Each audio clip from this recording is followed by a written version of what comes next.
kuhitimisha leo, lakini tumeomba Mungu sana kila mtu katika Pentekoste hii abarikiwe. Tulikuwa tukisema wiki ya Pentekoste ni wiki ya kuadhimisha kushuka kwa Roho Mtakatifu duniani. Miaka 2000 iliyopita alishuka, na kwa kuwa alishuka tunafanya kumbukizi, tunafanya kumbukumbu, lakini pia ni wiki ya kujikumbusha Pentekoste wetu, kwa sababu ni vizuri utambue wewe Pentekoste. Na kwa nini uitwa Pentekoste? Upentekoste sio dini tu, bali ni kujazwa Roho Mtakatifu na kusema lugha mbalimbali. Hamseme amen. Ukiwa hapa umeombewa na Mungu yuko hapa atakubariki leo. Hebu msalimie mwenzako, mwambie utabarikiwa leo. Na mimi naomba kila mtu abarikiwe, akitoka kwenye ibada hii abarikiwe. Upentekoste sio dini, ni kujaa Roho Mtakatifu. Tunahitaji Mungu atuhuishe mahali tumelala, mahali tumepungua, mahali tumeshuka kiroho. Wakati tunafanya kumbukizi hizi, tunaomba Mungu atumiminie Roho yake Mtakatifu, amimine kama maji yaje juu yako na ndani yako, ya kwamba kila mtu katika sikukuu hii atapona, atahuishwa, atapata upya uzima. Na tulikuwa tukiongea juu ya hali ya Roho Mtakatifu ilivyoahidiwa katika Biblia, ilivyoahidiwa katika Agano la Kale, ilivyoahidiwa katika Agano Jipya. Tukaona ni jinsi gani itapokelewa. Itapokelewa waamini wanapodumu katika maombi. Na tulisoma wale 120 kabla hawajapokea Roho Mtakatifu walidumu katika maombi. Na tulisema uzoefu unaonyesha sisi kama Wapentekoste, Mungu akitaka kufanya jambo anahusisha watu wafanye jambo. Yaani hutapata baraka. Ni kama sasa hivi tunasema utabarikiwa na Mungu, utabarikiwa, lakini hujalima shamba utabarikiwa? Una hata kabiashara utabarikiwa na nani wewe? Unalala tu hivi na mgongo. Unasema baraka jioni kuja hapa kitandani, hutazipata, utakuwa maskini. Lakini unapofanya kazi, Mungu anasema anabariki kazi ya mikono yako. Amsemi amen. Kwa hiyo Roho Mtakatifu ili umpate unahitaji kuomba. Bila kuomba hamna chochote. Na mimi napenda Wapentekoste tuombe. Wale wanataka mwagiko Roho Mtakatifu kwa ajili ya kupata nguvu kufanya kazi ya Mungu, lazima wawe tayari kuhudumiwa na Roho Mtakatifu. Haleluya. Haleluya. Ukihudumiwa na Roho Mtakatifu utafanya kazi vizuri. Na tulimaliza na kutubu. Tuliona ili upate Roho Mtakatifu unahitaji kutubu. Ukitaka kubarikiwa uwe mnyenyekevu, tubu. Kuna udhaifu kwa mwingi ambao hata unaofahamu. Unahitaji kutubu.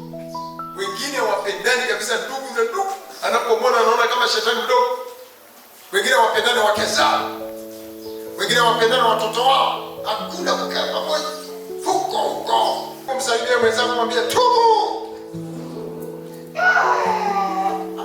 Ukisema tubu kwa Pentekoste wasema tumeshatubu.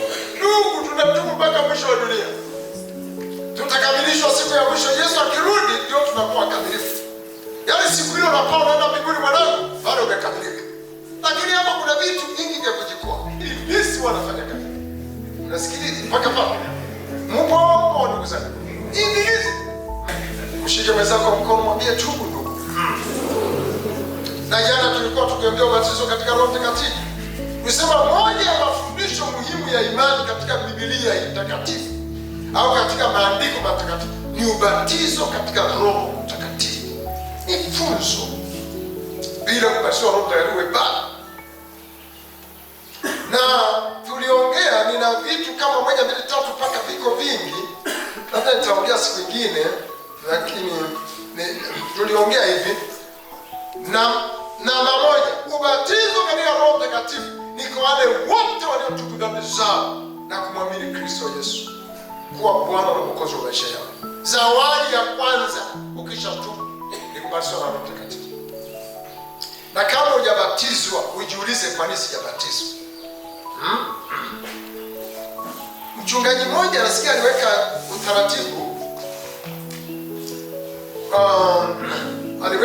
utaratibu, kulikuwa na watu wanasalimia. Sasa alimuuliza, umebatizwa katika Roho Mtakatifu? Akasema sijabatizwa. Akaambiwa usisalimie. Yule mtu alirudi, alienda kuugua. Anasema na katazwa na mchungaji kusalimia. Sina Roho Mtakatifu. Aliomba mpaka akajazwa. Mchungaji mmoja yuko mahali simtaji, nchi nyingine, sio ya Tanzania, ameweka sheria, kama utaimba kwaya ya kwanza ujazwe Roho Mtakatifu. Kama hujajazwa usijiandikishe kuimba kwaya. Na ninyi waimbaji, usalimie mwenzako, mwambie, je, umebatizwa katika Roho Mtakatifu? Wao tangu waje kwenye Pentekoste wajibatizwe. Na ni maombi yangu leo batizwa na Roho Mtakatifu.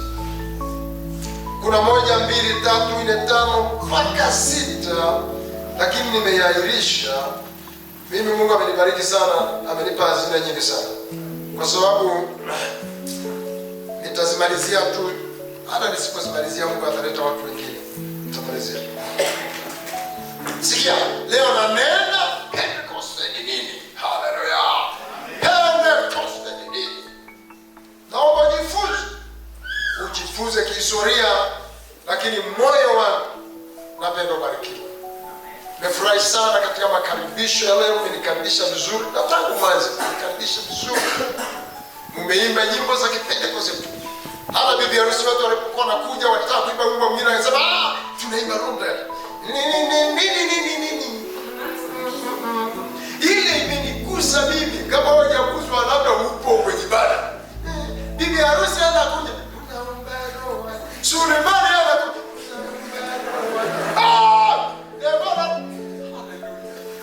bila Roho Mtakatifu huwezi kuiweza dunia. Utashindwa na mwili wako. Lakini Roho Mtakatifu akikutawala, wewe ushindi. Wewe ni ushindi. Wewe ni ushindi kabisa, na kuambia kwa jina la Yesu, wewe ni ushindi. Sikilizeni mafundisho yangu. Naomba mnipe muda mtulie kabisa kama mnavyotulia hivi. Nisikilize, nikumegie hii. Nimeomba Mungu, nimetafuta Mungu, nimeomba Mungu, nimeandika, nimesoma. Na Mungu amenipa uwezo wa kusoma. Soma kabisa mpaka nasoma mpaka nywele inatoka kwenye kichwa. Sasa iende, lakini mimi nibaki na Bwana. Nywele ondoka, mimi nabaki na Bwana. Haleluya. Pentekoste ni nini? Pentekoste ilikuwa ni sikukuu kubwa ya pili, yani kutoka Pasaka katika mwaka wa Kiyahudi. Kuna sikukuu ya Pasaka, inafuata ya pili, Pentekoste. Sikukuu ile ilikuwa inaitwa sikukuu ya majuma. Walihesabu majuma 49, alafu wanaongeza 1, inakuwa ni 50. Ilikuwa ni sikukuu ya mavuno ambayo mazao ya nafaka yalitolewa kama malimbuko kwa Mungu. Habari zile tunazipata katika Mambo ya Walawi 23 mstari wa 15 mpaka 17. Ukisoma pale unaweza kugundua kitu gani kinaongelewa pale. Labda tuisome kwa sababu ni ya muhimu sana. Iweke msingi katika somo la Pentekoste nyingine. Ya Walawi 23, Mambo ya Walawi, kutoka mwanzo, kutoka Mambo ya Walawi kitabu cha 3 23 mstari wa ngapi? 15. Inaitwa sikukuu ya majuma. Sikia. Nanyi mtajihesabia tangu siku ya pili baada ya Sabato. Tangu siku hiyo mliouleta mganda wa sadaka ya kutikiswa zitatimia sabato 7. Hata siku ya pili ya hiyo sabato ya 7 mtahesabu siku 50, nanyi mtamsogezea Bwana sadaka ya unga. Mtatoa katika makao yenu mikate 2 ya kutikiswa. Itakuwa ni sehemu ya 12 za efa, itakuwa ya unga mwembamba, itaokwa na chachu, iwe malimbuko kwa Bwana. Mungu abariki ile andiko. Mungu abariki ile andiko. Kwa hiyo Pentekoste maana yake ni 50, kama tulivyosoma ile mstari wa 16, na ilifanyika kama ni sikukuu ya malimbuko. Walikuwa wanafanya malimbuko ya kutolea Bwana mazao ya kwanza. Ndio hiyo unaona imetajwa katika Mambo ya Walawi 23:16. Katika siku hiyo ya 50 watu wa Mungu walitoa shukrani kwa thawabu zake nyingi walizopewa na Mungu, chakula, kwa yale yote aliyowatendea Bwana. Watu wa Mungu walipeleka mazao ya kwanza, walipeleka ngano, walipeleka vitu vingi katika nyumba ya Bwana. Na walikuwa wakimheshimu Mungu. Na Mungu asifiwe. Katika siku hiyo ya mavuno, siku hiyo ya mazao ya kwanza, malimbuko, siku hiyo ya 50, Mungu akaichagua amwage Roho wake Mtakatifu kwa wanafunzi wake pale Yerusalemu. Hamsemi amen. Pale wanasema ni Mashariki ya Kati. Yaani pale Yerusalemu wanasema ni katikati ya dunia. Ukienda kaskazini, katikati ya Yerusalemu. Mashariki, magharibi, kusini, katikati. Na Mungu alichagua uamsho uanzie katikati ya dunia. Jina la Bwana libarikiwe. Katika kanisa la leo, huashiria mwanzo wa mavuno ya Mungu ya roho za watu ulimwenguni. Haleluya! Pentekoste ya leo inaashiria mwanzo wa mavuno ya Mungu ya roho za watu ulimwenguni. Sasa tunataka kuangalia mistari michache ya Biblia tukio lilivyokuwa. Nataka tuangalie kihistoria, lakini pia tuilete kwetu. Tunahitaji Roho Mtakatifu. Hamsemi amen. Wangapi wanahitaji Roho Mtakatifu? Mimi nahitaji Roho Mtakatifu. Nimeomba, nahitaji Roho Mtakatifu. Nimeomba sana na naomba Mungu anisaidie nijazwe Roho Mtakatifu mpaka mwisho. Roho Mtakatifu amekuwa msaada sana kwangu. Bwana, katika kitabu chetu cha Matendo ya Mitume sura ya 2, tutaanza ule mstari wa kwanza.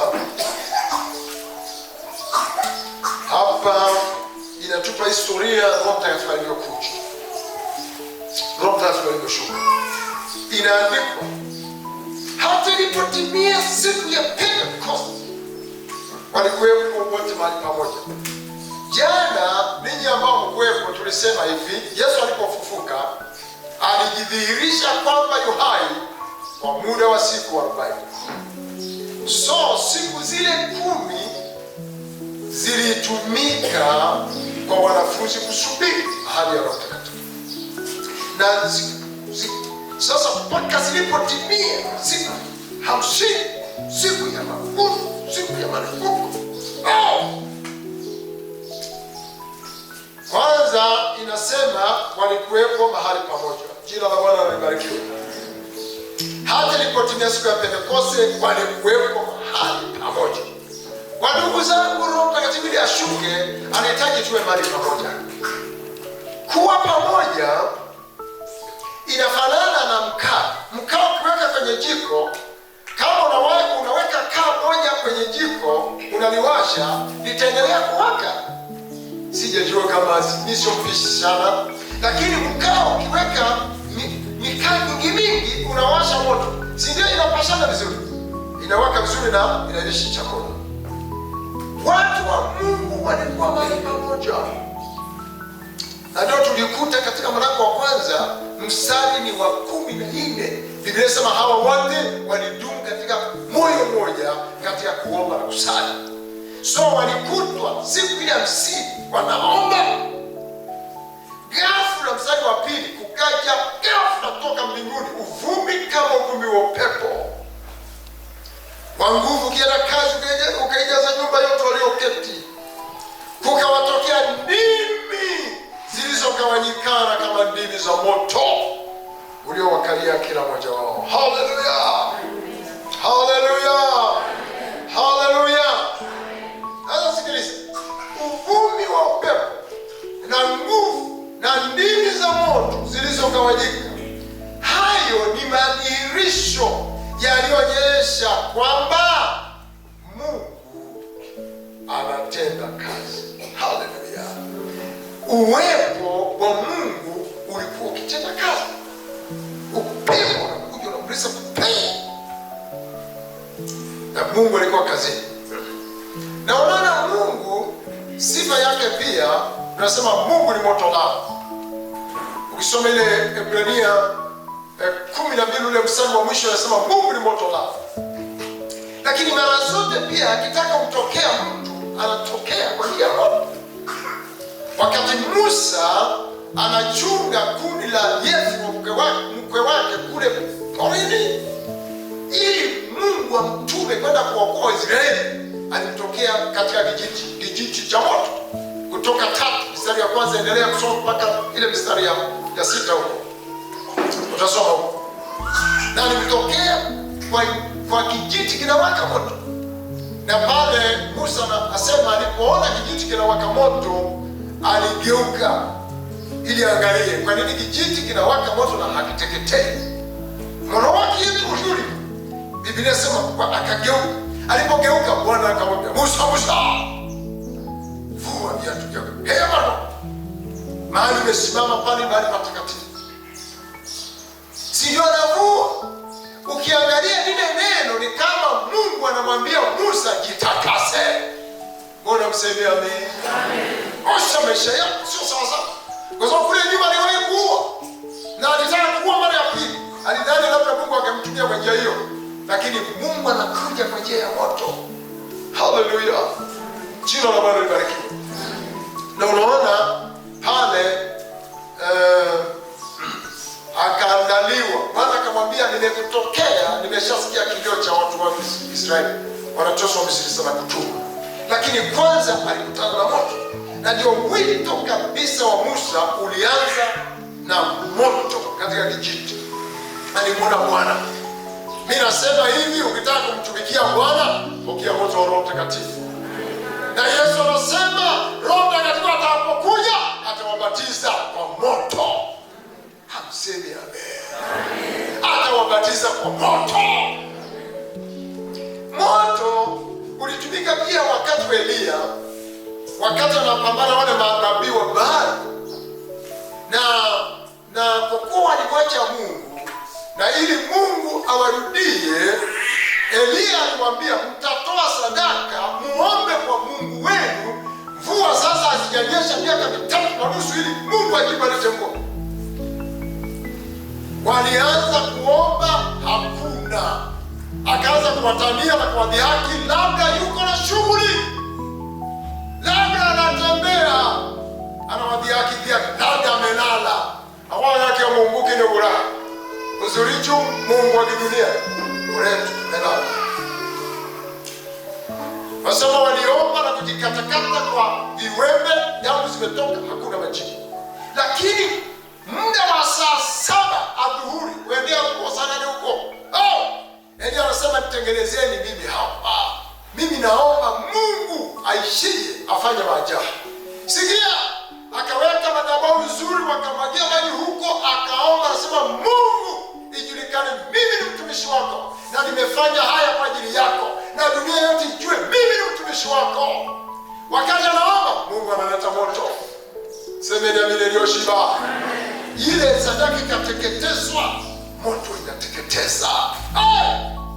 Na walishangaa, Biblia inasema walianguka chini wakaanza kuabudu Bwana.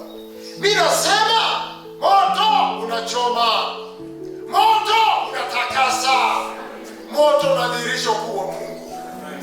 nyosheni mkono pole pole pole pole. Haleluya, pole pole.